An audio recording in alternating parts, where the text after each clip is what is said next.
پاکستان کے ایک بہت بڑے صحافی اور شاعر آغا شورش کشمیری نے وقت کے امام کو ایک خط لکھا اور اس میں یہ بات بھی لکھ دی کہ تاریخ انسانی میں ہمیشہ باطل کی فتح ہوئی ہے۔ امام الاثر نے اس خط کے جواب میں جو لکھا وہ سنہری حروف سے لکھنے کے قابل ہے۔ انہوں نے لکھا کہ حق کے متعلق یہ بات اچھی طرح سمجھ لیجئے کہ وہ بجائے خود حق ہے، وہ ایسی مستقل اقدار کا نام ہے جو سراسر صحیح اور صادق ہے۔ اگر تمام دنیا اس سے منحرف ہو جائے تب بھی وہ حق ہی ہے، کیونکہ اس کا حق ہونا اس شرط سے مشروط نہیں ہے کہ دنیا اس کو مان لے۔ دنیا کا ماننا نہ ماننا سرے سے حق و باطل کے فیصلے کا معیار ہی نہیں ہے۔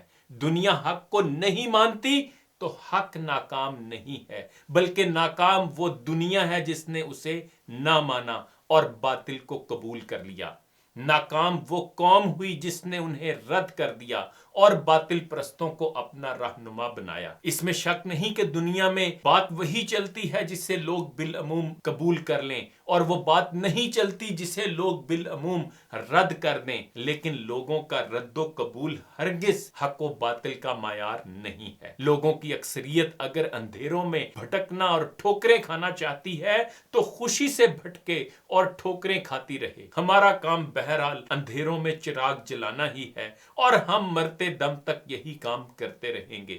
ہم اس سے خدا کی پناہ مانگتے ہیں کہ ہم بھٹکنے یا بھٹکانے والوں میں شامل ہو جائیں۔ خدا کا یہ احسان ہے کہ اس نے ہمیں اندھیروں میں چراغ جلانے کی توفیق بخشی۔ اس احسان کا شکر یہی ہے کہ ہم چراغ ہی جلاتے جلاتے مر جائیں۔ منزلیں بے شک نہ آئیں، منزلوں کا غم نہیں، جس پہ چل نکلے ہیں بس وہ راستہ زندہ رہے۔